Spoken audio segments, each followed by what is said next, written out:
Bonsoir, bonsoir, bonjour. C'est Congo News 24.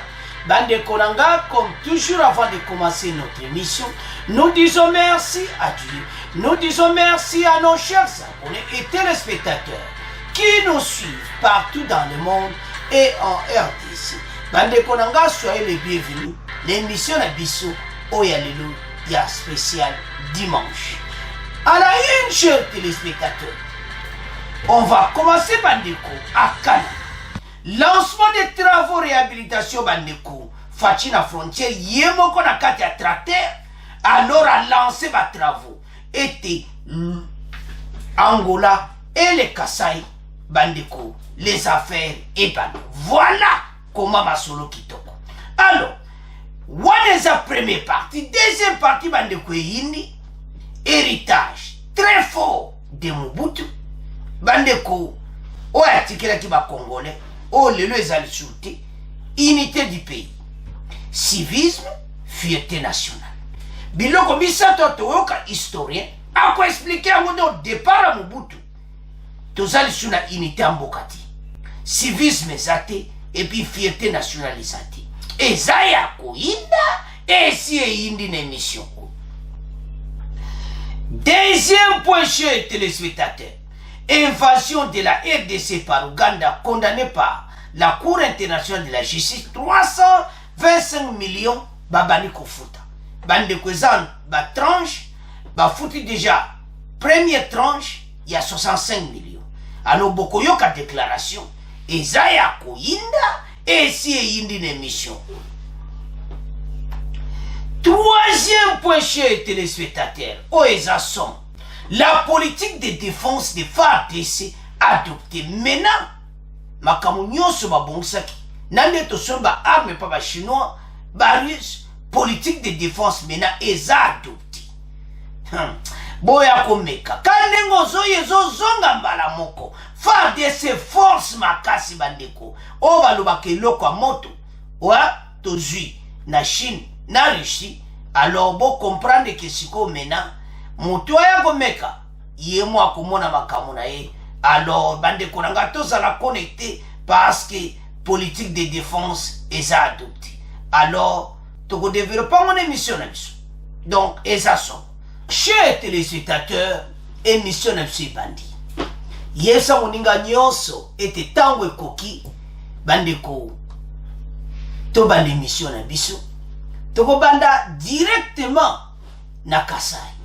Et pas wapi fatia zo lancé bandeko ba travaux balabala wana bandeko nzela wana entre Kananga et Lunda North na côté Angola. Alors balabala wana est important bandeko dans les affaires parce que côté de Congo central to za nzela kokene kuna. Maintenant côté à Kasai et ça vraiment important. Et puis ils ont lié biso pen Atlantique, océan Atlantique. Donc c'est vraiment important. Alors bandeko Fachi malgré les problèmes aux arangoises ça les formes comme belé et tambola ndenge sengili. Alors bandeko Fachi azala ekuna et puis yemoko a lancé ba travaux. Bandeko mosala oyo gouvernement bazo sala pona mboka. Bazo ta l'avenir. Il y a un tir à tout le monde qui sont comparés gouvernement à gouvernement. La différence n'est que boya siko bazo sala vraiment fort. Malgré les difficultés, mboka bazana. Alors, bande konyo sa Kasai, tala ouverture na Angola. Okoza bus, ozi okepe Angola, na bus, oyepo ozongi, autoroute, nzela munene, yemo fatia koti na kati a tracteur. Pona nini? Pour makambo sana makitoko. Voilà où c'est important. Ba Congolais tala masolez a vrai président de la République du Gabon qui s'appelle ETC. Alors, totanga bon to avancer l'émission na biso. Alors, chez téléspectateurs to mona wana awe sa division en deux mais héritage to ya après. Ana toza lancement des travaux réhabilitation modernisation Kasai frontière angolaise. Le président de la République, Félix Tshisekedi Tshilombo, a lancé samedi à la cité de Matamba, 25 km de Kananga, dans la province de Kasaï central, les travaux de la réhabilitation, de modernisation de la route provinciale reliant la RDC de Kananga à Kalamba, Mbujimaï, dans la même province jusqu'à la frontière angolaise. Cette route d'intérêt national et international va désenclaver les provinces de l'espace Kasaï, faciliter leur approvisionnement en produits de première nécessité et permettre à la population de développer ses activités économiques, tandis que sur le plan international, elle va pousser les échanges commerciaux entre l'Angola et la RDC et ouvrir une voie d'accès de cette dernière à l'océan Atlantique par les ports de Lobito en Angola. Donc, c'est-à-dire, biloko ezoïa, nekende na Kasai, tout ça, les yaka matadi et tout ça, et l'équipe a mon apport à Lobito, Nangola, bon zuyango Nangola, et quand il m'a mon Kasai. C'est ça comment Mboke développe. Baïde bazana mweza kitoko, il faut soutenir le gouvernement. Bandeko, donc autoroute wana, yonde konanga Congoloza na Kasai zola démission, bozobli, donc demo zawana, obiloko ne wuti o Europe, oza commerçant, makamusa kozele wuta Kinshasa ti. Mbala moko Angola, biloko kiti na pora Lobito, okati yango mamona Kasai. Nzela mukusi. Voilà. Et puis, commerce banako nzela mabele. Ongo keneno Angola, okotika na bis na Kasai, ba contrôler ba passeport, ok Angola, oyepe kozonga. So ba laisser passer et tout ça. Voilà, gouvernement ndenge za kolite. Alors, sans plus tarder, tonanda extrait oyo, arrivé à Fachi au Kasai, bon, to continue mission na biso. 8 mois après sa première visite d'itinérance dans l'espace Grand Kasaï, le président de la République, Félix-Antoine Tshisekedi Tshilombo, est rentré ce samedi aux sources pour donner des réponses concrètes aux problèmes qui se posent avec acuité. À son arrivée à l'aéroport de Kananga, le chef de l'État a été accueilli par les gouverneurs des provinces John Kabeya, le Premier ministre Jean-Michel Sama Lukonde et plusieurs autorités nationales et provinciales. Comme à sa première visite, le président de la République a été chaleureusement ovationné par une population très mobilisée depuis plusieurs jours. Le cortège présidentiel a eu du mal à se frayer un passage dans cette ville naturellement liée au chef de l'État.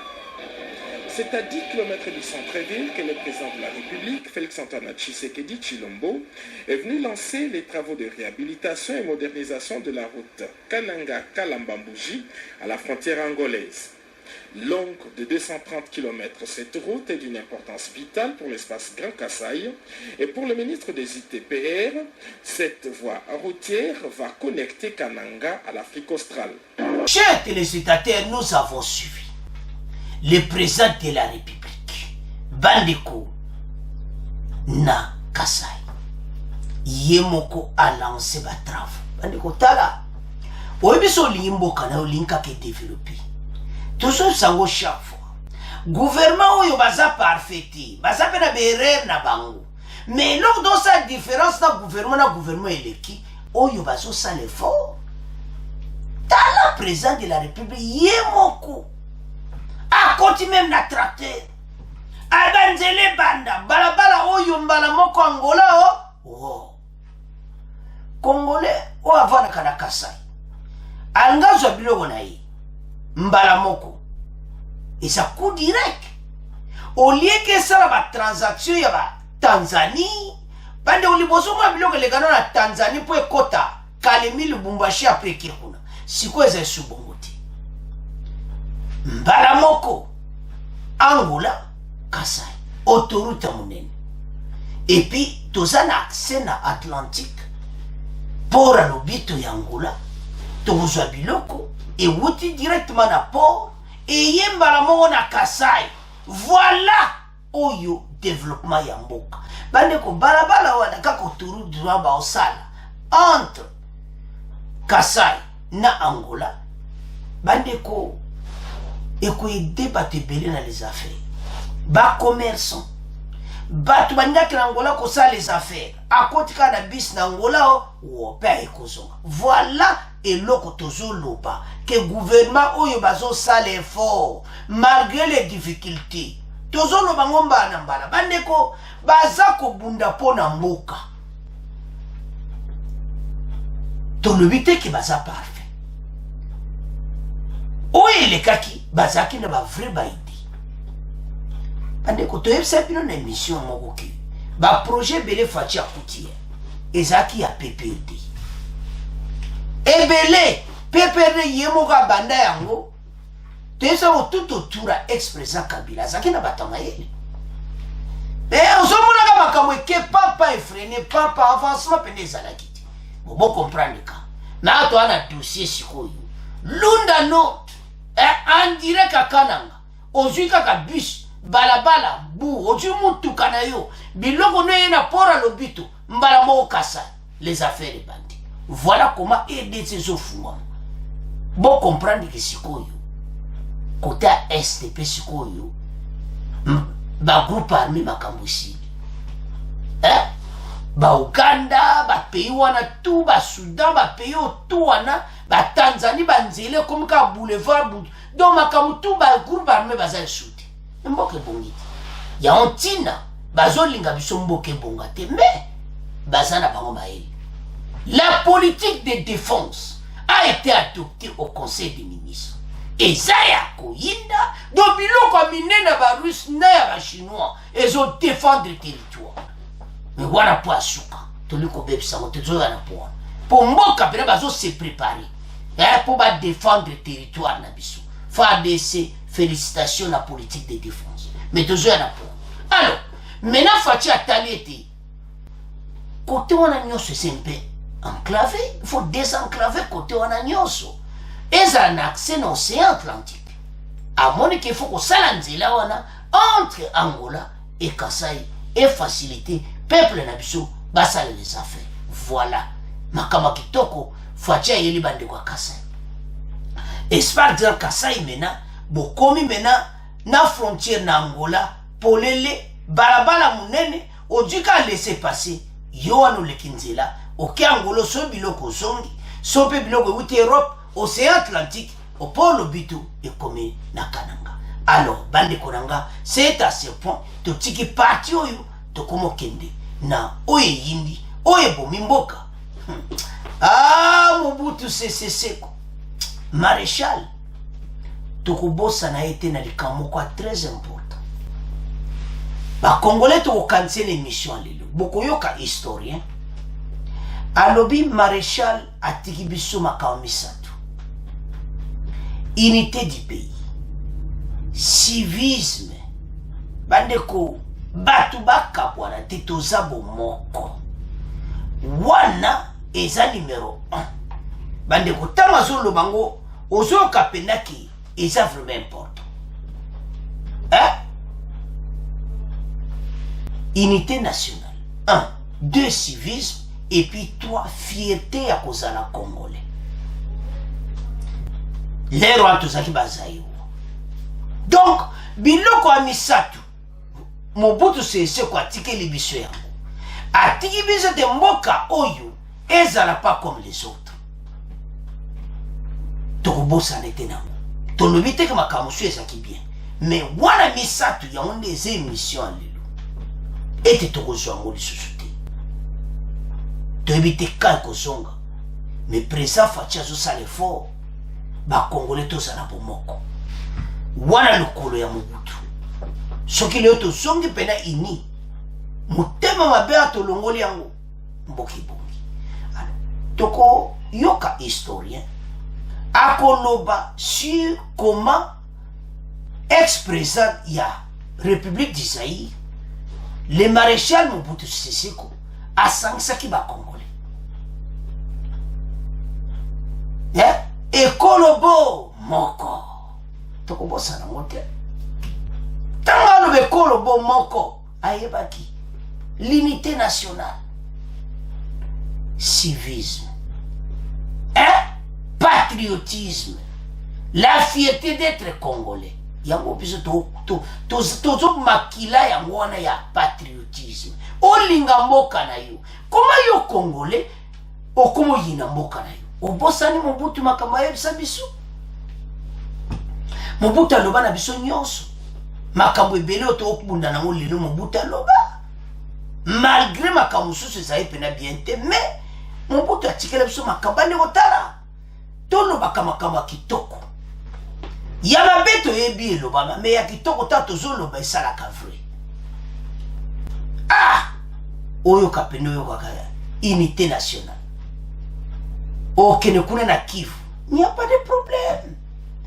Rwanda na lera Mobutu akolobele côté d'abord Rwanda kubazo ya kotanga na université de Kinshasa soki ndeko nango ndeko yebi dans les années 74 73 74 ozaki na Inikini okoyebaki comment ba voisin bazai kotanga na université de Kinshasa au Gandhi, au Rwanda, au Burundi. Baza kokatsa kwa kotanga pana biso. Passe ezaki université moko kitoko. Mboka eza na valeur. Un Zaïre égale à $2. Les pays ezaki na makambo ebele avant même ebana kobeta bashi. Passe après 74, 75, après la zarisation makambo ebele bani kobeba. Mais to kangama na oyo. Unité nationale, civisme, fierté nationale. C'est ça, Otozo Kanissa, Mobutu.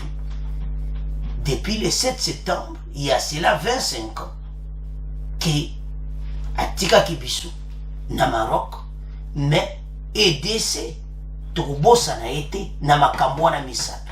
Alors, sans plus tarder, Toyoka historien, bongo, to continue mission na biso. Isidore Daiwel, bonjour. Bonjour. Le 7 septembre 1997, Joseph Désiré Mobutu, décédé en exil au Maroc, 25 ans après sa mort, que reste-t-il au Congo de l'homme qui a régné sans partage sur le pays pendant 32 ans? Il reste bien sûr des souvenirs extrêmement précis. Toute l'insistance sur l'unité du pays, sur le civisme, sur la fierté nationale, reste un héritage très fort de Mobutu. D'autre part, il y a l'insistance sur ce qu'il a appelé l'authenticité, c'est-à-dire la prise en charge de soi-même, la valorisation de la culture locale, reste également un acquis extrêmement important de Mobutu. À quel point ces deux acquis ont été importants pour le Congo, mais aussi pour l'Afrique de ces années 60-70? Pour le Congo, c'est extrêmement important parce qu'on retrouvait là des éléments dont l'ancrage était plus ancien, qui a déjà été porté par les théologiens catholiques, notamment par le cardinal Malula, qui a insisté longtemps sur ce qu'ils ont appelé l'inculturation. L'effort de considérer tous les éléments culturels du dehors à partir d'un regard local. C'est ce courant qui finalement a pris une tournure politique d'une certaine manière avec Mobutu sous la sémantique de l'authenticité. Mobutu a été chassé du pouvoir peu avant sa mort, en mai 1997. On le disait déjà malade à l'époque. Est-ce que cette maladie a été l'une des causes de sa chute? Oui, je pense que ça a été une des causes, mais pas l'unique. D'abord, le régime était devenu véritablement moribond. S'il a traîné, s'il a voulu jusqu'au bout rester au pouvoir, je soupçonne que c'était parce que il ne voulait pas laisser l'État congolais, zaïrois à l'époque, dans l'état où il était. Et il n'a pas été suffisamment conscient du fait que lui-même était un élément du problème. Est-ce qu'il a aussi pris conscience, avec la chute du mur de Berlin, qu'il n'avait plus vraiment d'utilité pour les Américains, qui étaient son principal soutien, et qu'il risquait de le lâcher? Oui et non. Tout de suite après, aux années 90, il a inauguré ce qu'il a appelé les consultations, au cours duquel il a aboli par lui-même le parti État, mais par contre, il n'a pas pris conscience du fait que le lâchage était véritablement complet et qu'on n'avait vraiment plus besoin de lui parce que vers la fin, Il espérait encore que les Américains et même la France du président Chirac pouvaient lui venir en aide. La période Mobutu a été marquée par des événements très violents. En 66, il y a la pendaison publique de plusieurs ministres, la mort de Pierre Moulélé en 68. C'est ce qu'on retient aujourd'hui principalement de ces années Mobutu, cette brutalité, cette violence. Dans la mesure où nous avons eu une évolution de violence et de violence encore plus importante après, avec toute la guerre que nous avons à l'Est, avec toutes les images macabres qu'on a depuis 1997, ces éléments-là sont quelque peu entrés en sourdine. Pour le moment, les Congolais sont davantage portés à dénoncer ce que vous savez très bien, ce qui s'est passé, ce qui se passe à l'Est, notamment tout le contenu du rapport mapping dont on parle moins sur le plan international.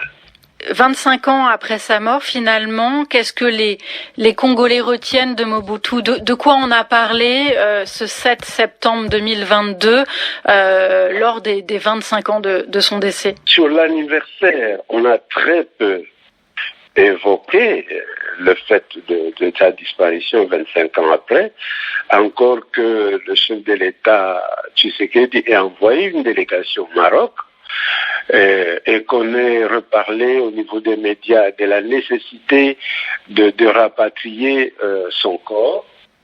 Mais le souvenir de Congolais est que, voilà, ça a été un grand président du pays. Dans la mesure où sur les 60 ans de la période postcoloniale, il y a eu quand même 30 ans du régime de Mobutu et ça ne s'efface pas ainsi dans la mémoire des gens. Et on cherche même à faire en sorte que la RDC d'aujourd'hui retrouve l'envergure qu'avait à l'époque le Zaïre. Isidore Daewel, merci. Chers téléspectateurs, tolandi biso nyonso l'historien alobi pene pona mboka, alobi koma Mobutu asalaki tout tozala bomoko, le civisme, patriotisme, la fierté d'être congolais. Tolandi historien congolais, il a tout expliqué.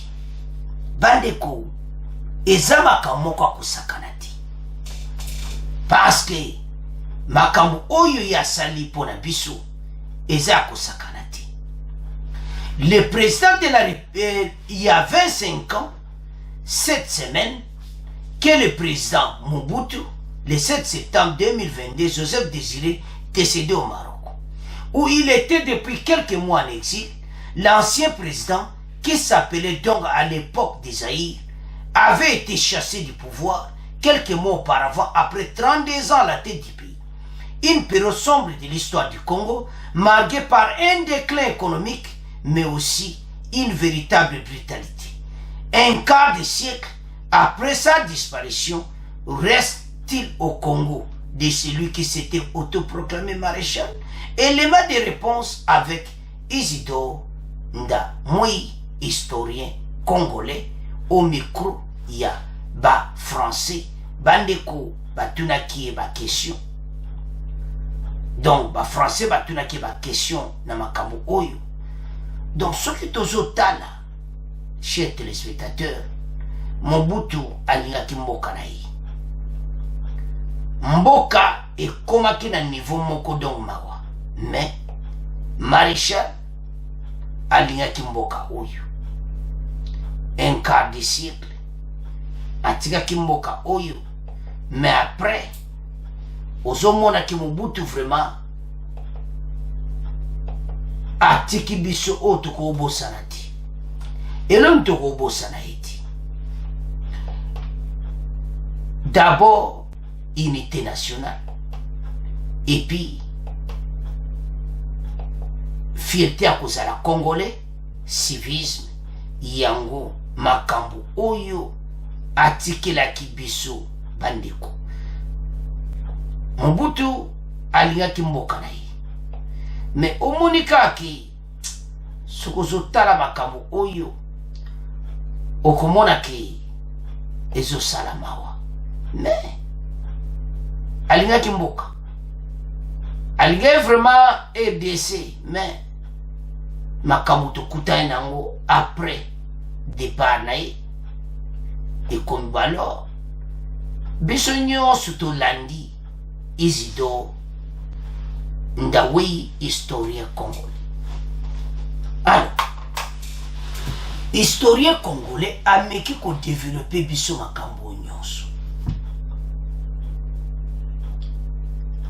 bandeko o balobaka bomoko yango nde pena premier point wana unité nationale o tozomona Kivu lera Mobutu ezalaki te o tozomona kuna na ba ezalaki te et puis pays na biso nde tozomona pays oyo RDC province botala nanu ba tozalaka na 11 provinces. La province orientale, des provinces de l'Équateur, province de Kasaï oriental, Kasaï occidental, Bandundu, Bakongo, Katanga, Maniema, province du Nord Kivu et du Sud Kivu, tout ça qui n'a 11 provinces. Mais les lois, il y a combien? 26 provinces. Tant que biloko wana, tozomona ke bato yo Mobutu atikeli biso pena 11 provinces. Il faut to continuer nango. Mais boji biso wele biso le boye biso combien? RDC komina 26 provinces. Non, et ça qui côté et ça peut propriété. Alors, ba congolais botala dossier ou tout ça nango. Tomeka ko lobango ensemble. Mobutu aiba poani akangamaki na 11 provinces. L'unité nationale na Kivu wana makambo ezalaki te. Mais tant kaka Mobutu ake mozaye makambo bandi. Hein? Donc ezamba tokanisa kaka point oya kitoko yango wana. Tobiki ba po monsieur ezaki malamu te. Mais unité nationale yango ndo tozozanga. Mais président de la République Fachi azosala nyonso mwa so le balubité tozala bongo te. Ba congolais bazo comprendre Fachi te. Azo yape côté wana kaka. Unité nationale. Alingi batu bakabwana te. Tozala bomoko. Tala bato bazatu totura Fachi baibi.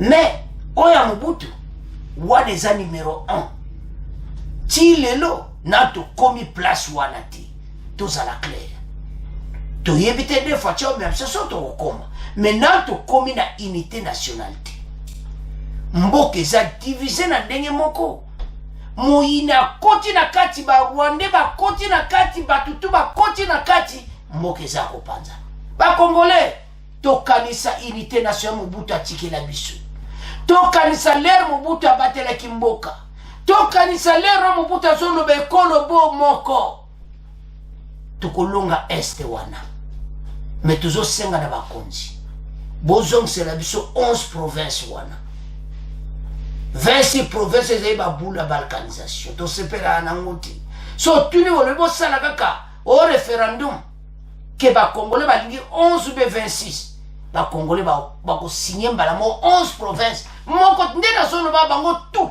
mutitali ngaka 11 provinces wana et 26 provinces je m'excuse mutali ngaka 26 balinga 11 comme ça bazong c'est la biso unité nationale oyo Mobutu atika unité nationale yango ndie bonga mboka base bato baza bomoko. Voilà la situation bande konanga oyo tozana yanto esa ba congolais et comme étant bandeko tozala ensemble wato Mobutu atikela biso unité wana ezali susu mboka ezakoka wana moto azoteka mboka ne moko azotsoba minduki azopesa ba rebelle moto azoteka mboka ne moko mais Fachi a biso solution tokoyoka on émission na poisuka. Alors to résumer premier point maréchal atika biso na unité nationale, civisme, fierté nationale. Nde tolandi historien na biso ndenge alobi. Alors bandeko na ngai, c'est à ce point tokomo tika premier point, tokomo kene na deuxième point. Chers téléspectateurs, tokomi na deuxième point na biso bandeko. Deuxième point oyo eza ya Uganda. Invasion na bango basalaka na EDC. La Cour internationale bandeko bakati ete bafuta 325 millions de dollars. Bafuta ngo na 5 mensualités. Premier tranche ezaki le 1er septembre. Uganda a pesi yango 65 millions de dollars. A foutu déjà première tranche en septembre. Bokoyoka ministre de la justice. Alors que mbongo wana ekoke na trésor public te, bazwi mbongo wana batia na compte moko.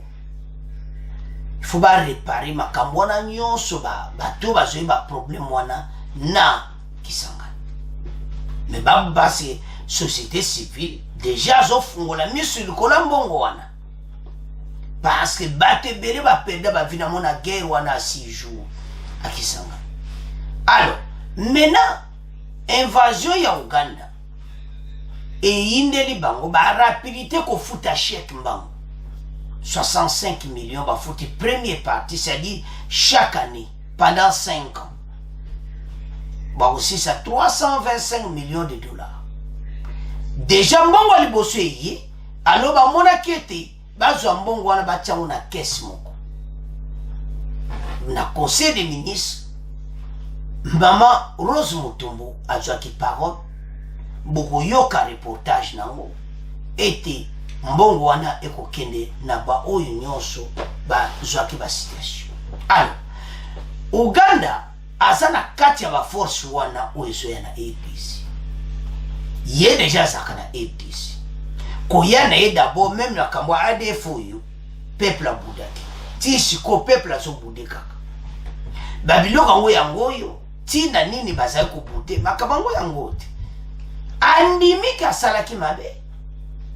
Parce que tant yo ba zuyona oza penado foot ba jiba on a faute ndengwa munene. Makambo kelenge na Cour internationale ya justice o ezana Hollande. Alors na Cour internationale ba kata ki ete ba on ba futa 325 millions. Uganda zaki na choite il fallait kabandima. Alors bandeko Uganda bayebi mbebo basalaki meto tanga makambango ndeni elekaki bongo to continuer mission na biso. Invasion de la RDC par Uganda, condamné par la Cour internationale de la justice, 325 millions de dollars, première tranche payée. L'Ouganda a été condamné par la Cour internationale de la justice aux Pays-Bas et va payer la République démocratique du Congo un montant total de 325 millions de dollars américains pour les réparations des dommages causés lors de l'occupation de la partie est de la RDC durant la guerre de 98 à 2003. La République de l'Ouganda a versé en date du 1er septembre la première tranche de 65 millions de dollars. Lors du Conseil des ministres de ce vendredi 9 septembre, la ministre d'État, ministre de la Justice et garde des Sceaux, Rose Mutombo, a révélé ces paiements au conseiller de l'exécution de l'arrêt de la Cour internationale de la justice dans l'affaire des activités armées de l'Ouganda à l'est de la République démocratique du Congo. La ministre de la Justice Mutombo a rappelé qu'au terme de cet arrêt, le montant intégral dû à la RDC doit être acquitté par l'Ouganda en 5 versements annuels, 65 millions de dollars américains, dont le premier est intervenu le 1er septembre 2022. Rose Mutombo, cité par le porte-parole du gouvernement, Patrick Muyaya, a aussi indiqué que ces fonds sont logés dans un compte transitoire au ministère de la Justice des gardes des Sceaux dans une banque locale, lesquels compte ne pourra être actionné qu'après l'opération effective du Fonds spécial de réparation aux victimes et activé illicite de l'Ouganda en RDC à leur ayant droit et le transfert des signatures à ces organes attitrés pour l'engager en tant qu'établissement public. Dans l'arrêt rendu par la Cour internationale de la justice en février 2022, ce montant de 325 millions est réparti de la manière suivante. 225 millions de dollars américains pour les dommages causés aux personnes, 60 millions pour les dommages résultat du pillage des ressources naturelles en RDC et 40 millions pour les dommages causés bien au pays de Lumumba. Voilà. Ndenge basawana président ya Uganda ayebi kazana dossier ezo yalikuwa mapeka na ye. Bandeko, ndebo zomana ba photo ici reposent les victimes de la guerre des 6 jours août 1999 jusqu'à 2000. Botala comment bateau baye Uganda koti a pied ba ressources. Sikoyo mutabwaza voisin na yo. Le passé na ye zaki malamuti okozane mayele. Ndenge bazana bayebi mabe bazo sala mboka na biso. Mais président tozane pour le moment azo tambwa na bango avec ekenge ayebi bango. Mais fati asilisi bango mayele na makambo est. Bango bamona kike yaza président kotisika ayeba ni makambo mais président fati ndenga memeli wa makambo est si le na Uganda bazo comprendre te. À côté de l'état de l'Afrique de l'Est, Uganda sont mon mystique. Et comme si quoi, yemoko état de l'Afrique de l'Est, même voyez là qui biso Rwanda, Uganda, makam tout bosse le ba groupe armé, binomo boya aussi le ça. Botala makambo. Ozona. Alors, tant Uganda zana kati ya lisolo ba Congolais ba mona okaka clarté. Pona nini makambo yo. Mena 65 millions et qui n'a compte. Mamutombo, bambato batso ba problème. Soki ba musu baza envie, so ba musu bazati, ba parents na bon bazali, mutunyo sa bénéficier na mbongo oyo. Parce que na mbongo aussi les 325, 225 millions et ça y a ba dommage causé na bateau. Donc, na bambongo wana mamutombo azozela soit du 225 millions coquilles pour le moment du 65. Soka du sous 65. A du le sous 225 coquilles. Mamutombo azotia na caisse moko transitoire. Na ministère de la justice, na banque locale, mbongo wana ba ko pesa bandeko nyonso oya kisangani oyo bazwaki ba problème na ba famille nabo. Mais ce droit civil à lobby biso to fungoli miso mikolo déjà babali kolo mbongo wana 225 millions et kenekuna. Alors les restes 60 millions ça va dommage il y a pillage il y a ressources so wani kenna trésor public 40 millions va dommage causé au bien payé il y a Lumumba ba biloko atu kenna trésor public. Donc c'est-à-dire sur les 325 millions 100 millions que kenna trésor public 225 EKI et directement et pas bateau bazo qui va problème ou bazo benga ba dommage causé na bateau. Alors sans plus tarder toyoka compte rendu nango bon to continuer mission na biso. Intervenant à son tour, la ministre d'État, ministre de la Justice et garde des Sceaux a fait le point au Conseil sur l'exécution de l'arrêt de la Cour internationale de justice dans l'affaire des activités armées de l'Ouganda en République démocratique du Congo. Elle a rappelé qu'au terme de cet arrêt, les montants intégral dus à notre pays doivent être acquittés par l'Ouganda en 5 versements annuels de 65 millions de dollars américains, dont le premier est intervenu le 1er septembre 2022. Ces fonds sont logés dans un compte transitoire au ministère de la Justice et garde des Sceaux, dans une banque locale, lequel compte ne pourra être actionné qu'après l'opérationnalisation effective du Fonds spécial de réparation de l'indemnisation aux victimes et activités illicites de l'Ouganda en République démocratique du Congo ou à leurs ayants droit, et le transfert des signatures à ces organes attitrés pour l'engager en tant qu'établissement public. Bande Konanga Tolandi Bissonios. Extrait Patrick Mouyaya a expliqué en mot très clair dans tout temps. Les fonds, il y a bateau, il y a guerre qui s'engage, il y a invasion, il y a Ouganda. Ba pied ba ressources, mais n'ambonga ba ressources au bosengi bango za muke. Bilo ba va yibe l'équipe 60 millions de dollars. Mais ba senga ba ambonga belé mais cour international de justice ka bateau occidentaux. Ba katieti ezala 325 millions. Mais bah qu'on aide ça 5 milliards. Mais kusukana Ouganda le bisoto a pays pauvre tous en mongo foute belité mais boya qui invasion pour nani. Les mêmes présidents au hasard pour le moment. Bota la situation tous en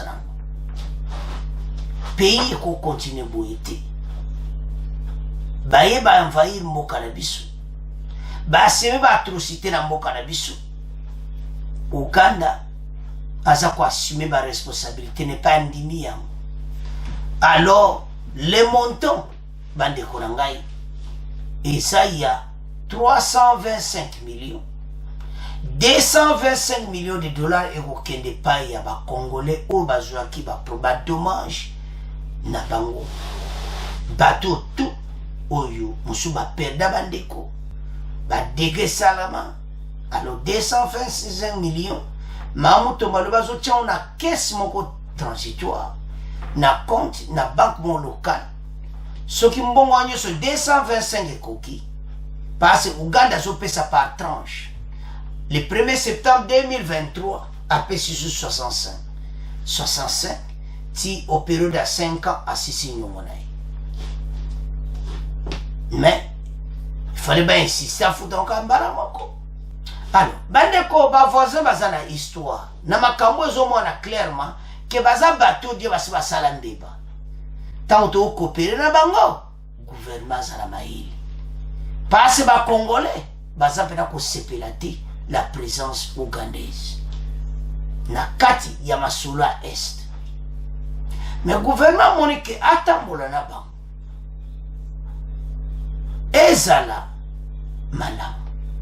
Pour ceux qui ont mal à monter, ils sont que ah, gouvernement, qui peuple était. Mais ce qui est bien, gloire à Dieu. Il y a un autre souhaité qu'elle est bien pour l'intérêt à pays.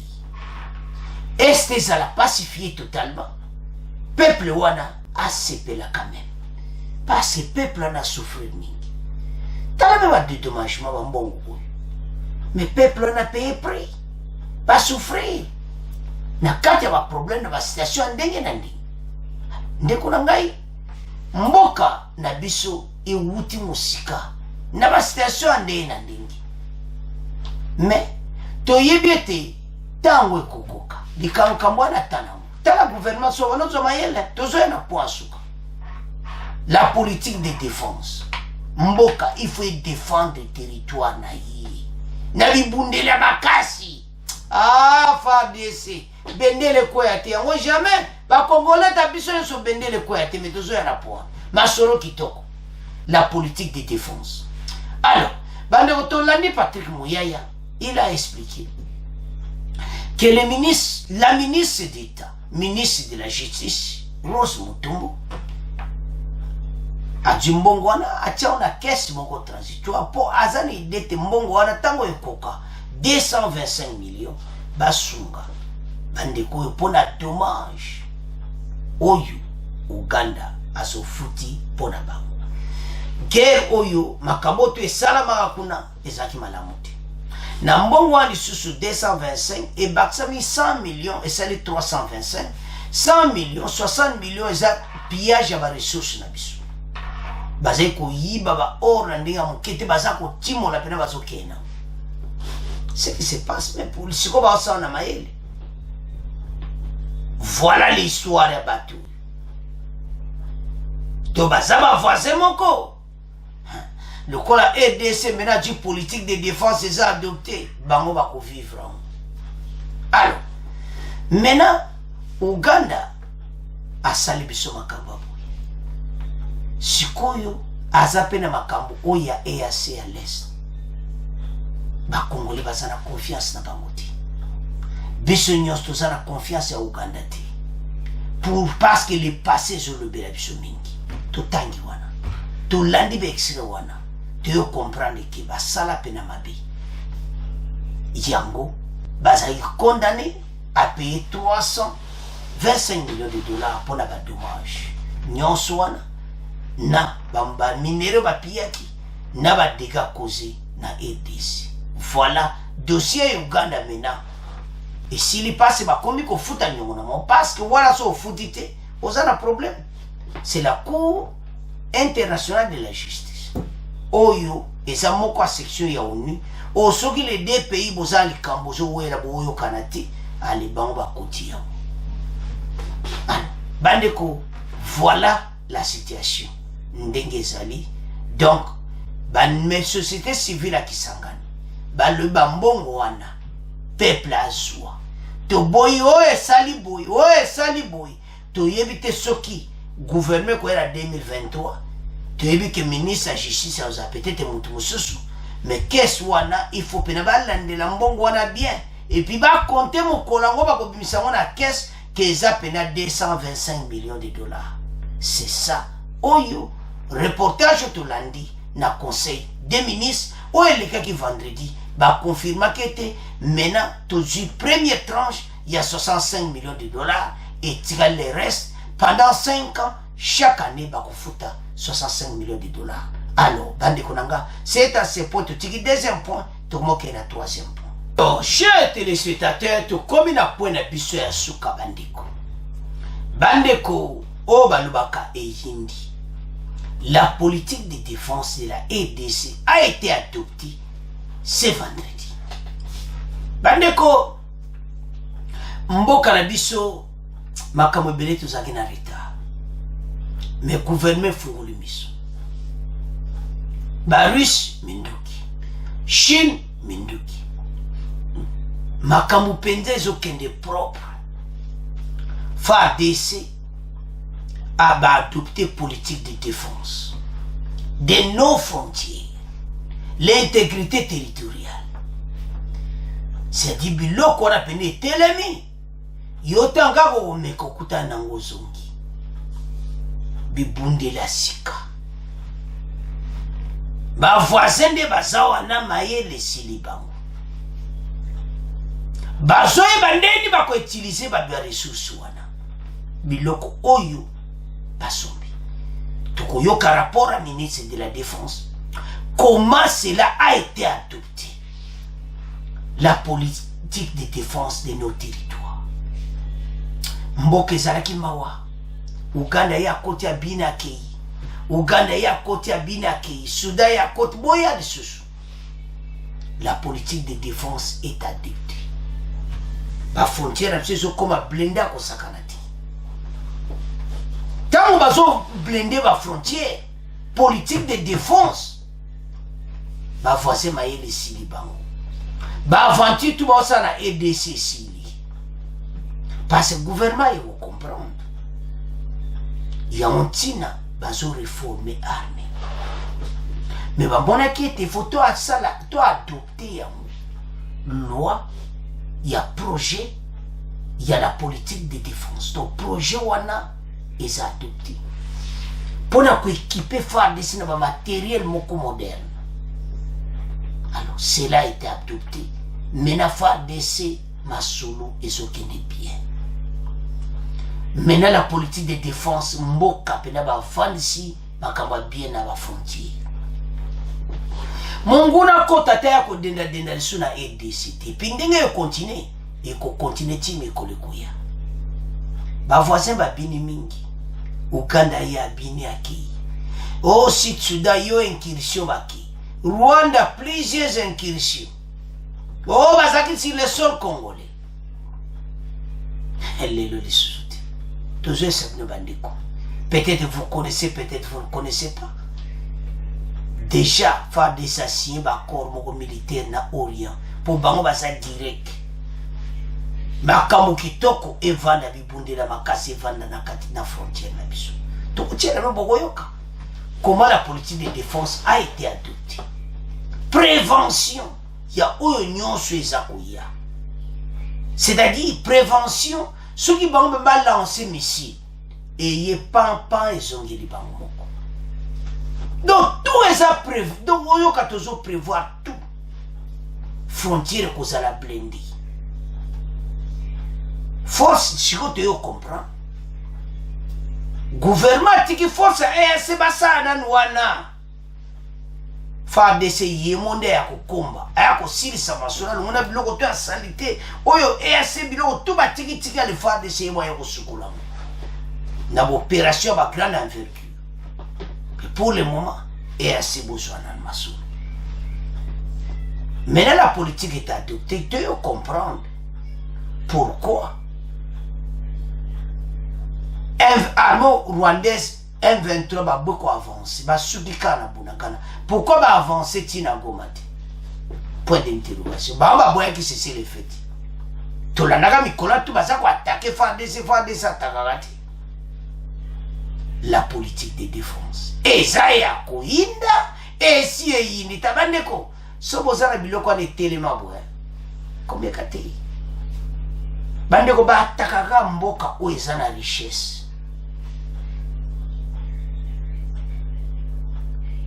Topes exemple kaka moko typique. Russie attaque qui Ukraine pour nani. Pour est Russie a quoi attaquer net ba Tchad, ba Guinée, ba pays na biso africain wa mike wana. A kozelo ni. Ba attaque pays oyo makaba vreza. Bande ko Ukraine. 40% ba pays na ba céréales biloko kolia e utaka Ukraine. Do ma belle na mo bota ka lokwa so nzamba pesa bonga kote wana. Russie quoi attaquer pour makamba bien ça. C'est la même chose na RDC. Nous sommes attaqués parce que ça n'a vraiment makamba, vrai babo. Vrai biloko ça ma belle aussi la gati. Yango ba ça ko attaquer biso. Pas surtout au monde, t'as Ukraine va attaquer bango, bakama bien ça kuna. Occidentaux peut ba yebi ki makamba bien ça wana. 40%. Ya biloko batu balia ka presque na monde utaka Ukraine. Ya biloko akulia ka ba céréales ka ba biloko wana e utaka kuna.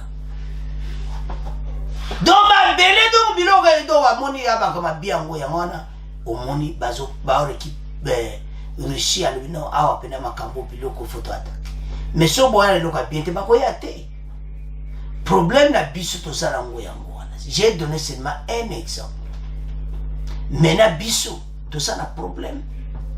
Nous avons des richesses. Gouvernement ba tali gauche ba tali droit ba non. Il faut adopter la politique de défense. Alors, sans plus tarder, bon, t'as la politique de défense qu'on a adopté. Bon, on a comment faire des ça bien équipé. Bon, tu as avancé dans ma source. Tu vois, ça a quoi dans l'émission. Bon, il y a le projet de la politique de défense à la frontière de la RDC adopté. Le projet de politique de défense nationale a été adopté lors de la réunion du Conseil des ministres, tenue ce vendredi 9 septembre 2022. C'est après sa présentation par le ministre de la Défense, Gilbert Kabanda, et ancien combattant.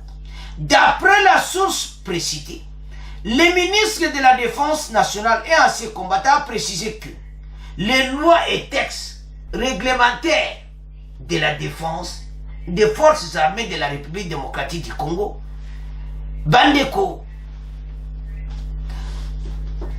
devront être adoptés en conséquence. À l'objet qu'il faut adopter en haut et comme appelé la loi et adopter comment faire des ça procurer le matériel et puis à protéger frontières nationales. Donc Zamba wana et Zaya koinda déjà n'est tout loba. Donc Zamba pene Zaya koinda. Bandeko tala FARDC bazo sala musala mais balinko laksa muti quand ndeto otanga texte ndeto yoka lelo toko comprendre muzinda makambo. L'adoption de ce projet intervient après l'adoption de la loi sur la programmation militaire 2022-2025.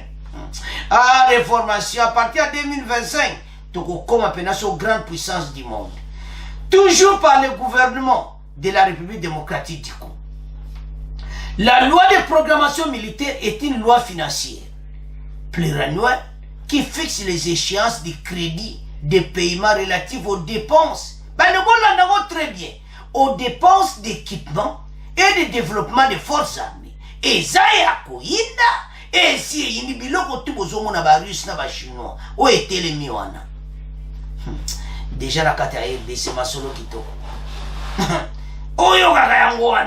Aux dépenses d'équipement et de développement des forces armées. Elle définit dans le cadre des lois budgétaires la tranche du budget réservé au développement, à l'équipement des forces armées.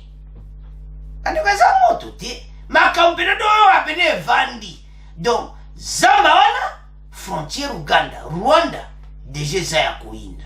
Tango kita kote wa Burundi, metozoya. Mote ozope la kuna. Alors, avançons.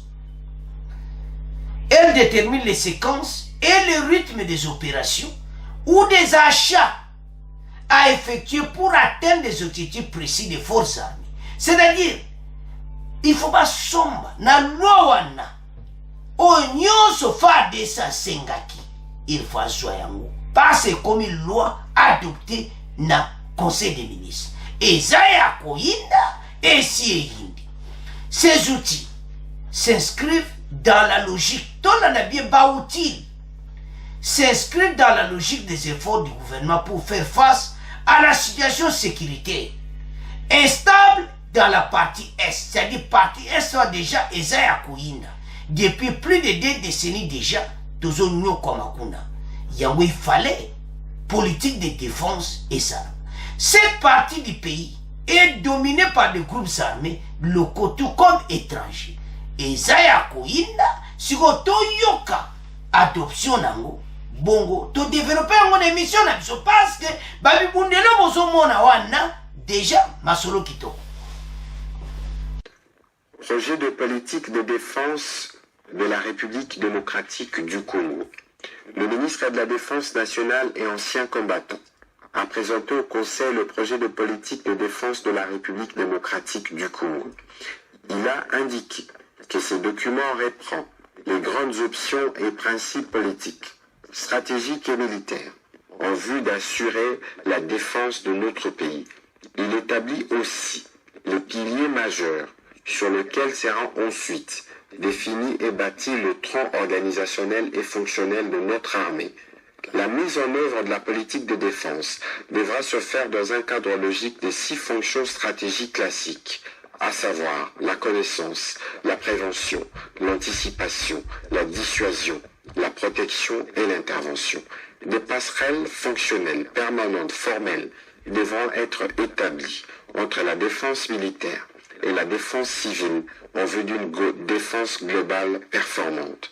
Le ministre de la Défense nationale et ancien combattant a précisé que les lois et textes réglementaires actuels de la défense et forces armées de la République démocratique du Congo devront être adaptés en conséquence. Après débat et délibération, ce projet de politique de défense nationale a été adopté. Chers téléspectateurs, Totangi, Toyoki, Bandeko, Tala, Este Nabisu, désordre les gars qui il fallait loi adopter pour achat des équipements militaires, des matériels militaires, des outils dont on faire des ça bien équipé. Pebalobie de 2022 ndeto lobawa ezo sombama tina 2025. Ah o baloba ke si yindi bandeko. Voilà oyo makamba congolais bazai kozela. Mboka oyo tozaki na beje tomona bakamba boyi pour tolandi biso nyonso Patrick Muyaya tolandi conseil des ministres c'est bien défini que la politique de défense a été adoptée donc masolo pene evandi comme ça tant kaka tokonyingisa biloko bango bayaka bakuta na défense ah non parce que bandeko bazali komona armée na biso kaka ndenge wana j'ai compris pourquoi Fachi alobaki akonégocier na bato ete ba M23 baza baterroriste bakonégocier na bango te Fachi ayebaki oyo azali kosala bandeko c'est vendredi baadoptaki ekoma loi ke na budget na biso militaire boye donc chaque fois basomba yango babiloko nyonso pour défendre nos territoires, nos frontières, pays na biso, toyeba la politique de défense ba projet wana yango wana. Mbongo epesami makambo nyonso eza ko avancer. Alors, bandeko soki tozotala l'Orient moto ko bénéficier na politique de défense na biso. Bo occidentaux mawa. So taliba pays monsieur africain basi ba soutien na mo occident. Occident le côté. Tika ba kangma na Russie. So tal na Centrafrique. Président même il y a Centrafrique parmi équipe naïe na ba Russie na kati. Bo occident ba ko perdre partout. Ba pays wana zo ko to ba Tchad, ba Mali, ba pays wana nyonso déjà basi ba bondi boule. Ba comprendre que à Occident tout l'excellent. Bo Occidentaux ba sali biso makambo ebele malamu te. La situation to vivre à Bunagana. Force régionale kwa meko ya te ka bango so ba pimisi poli ba lubi Rwanda zwa batino wana tout inventeur bobima bakobima. Et là beaucoup l'eau. C'est toujours comprendre. Fachi, bamona ke basolula. Bakena ona Nairobi, bakena Luanda, makambalo bande ba balobaki plan B nde. Isa na maboko abiso moko. Maintenant, ba force EAC on est koya. Entre tabiso toujours bon c'est la politique de défense. Balobi de 2022 à 2025 fa de sa kozala la force moko kosakanati. Déjà mikolo ozomona même 1-23 bazo kwa suko avance. Tu comprends? Pourquoi ce banba quitter ka bunakana ba ya ba omo bazongi mba on passe ba lancer mo ke loka moto. Bazongi. Alors, maintenant situation tout ça pour le moment. Et ça que gouvernement dimaki est assez baïa pour pacifier est. Parce que ça ne veut intérêt à bango pe bata est one. Rwanda, Burundi, Uganda, au Tanzanie et Soudan. Bango pe basa intérêt que banzela côté kunezala sans ba groupe armé basa les affaires madame. Maintenant 2 pays basa déjà présents. 3 pays musuba kuya. Mais ba Congolais basa une hésitation côté wana. Baso monaki faut tous avoir la confiance à FARDC na biso. Mais toujours féliciter le gouvernement à FARDC pour la mosala ou basaeli bango. La politique de défense est adoptée. Maintenant les Congolais va comme un espoir. Parce que les missions vont partager yango. Bandeko pardon vont partager. Boye ça baninga été loi menée à projet à défense est adopté. FARDC ko zanga lisumbongo te ko somba biloko to bazana besoin nango. Parce que tant que loi est adoptée, maintenant, fait vert. Donc, balindu qui pende yandega kusaka na moti. Parce que to comment dit le kola pays moko to lo banini. Donc, mawatro oyo koti obimi oyo koti bino. Maintenant, territoire na biso za maintenu. Ba force na biso ba sana pi bundela makasi ba meka ko maintenir territoire na biso. Et puis défense bazwa mbongo wana baselela ngo ndenge bakutuko loba nde tolandi wana que les équipements nyonso basomba achat de matériel militaire des équipements militaires. Nous, ce pays n'a besoin de la protéger, plutôt défendre l'intégrité territoriale à RDC. Voilà comment nous avons adopté. Il y a un faut partager mission. Parce que ce que là et pas être aux alaki. Non. Faut écouter l'armée trop. Mais à ça l'effort. Les lots, comment on a un projet de défense est adopté. Les lots, ministre de la défense, a aussi un arme, biloko tout. À quel moment Russie a zongi, à Yawa, Solo, à Chinois, à signer un accord militaire, donc il bondeli tout au soir. On va la direction qui tout. Mais dès que tu as peut-être avant 2023, ne fatia loi qui mandat ne aussi la té, laisse les pacifier. Et puis tout ça l'espoir. Parce que avec ma force régionale, ce qui va courir mon thème moko et que ça. Mais si on va y aller à défense, on va aller à boulot. Mais faire des César na bangomaï. Alors, bisos mena soué na biso, ba Congolais nyonso faire des ces bende le koyate.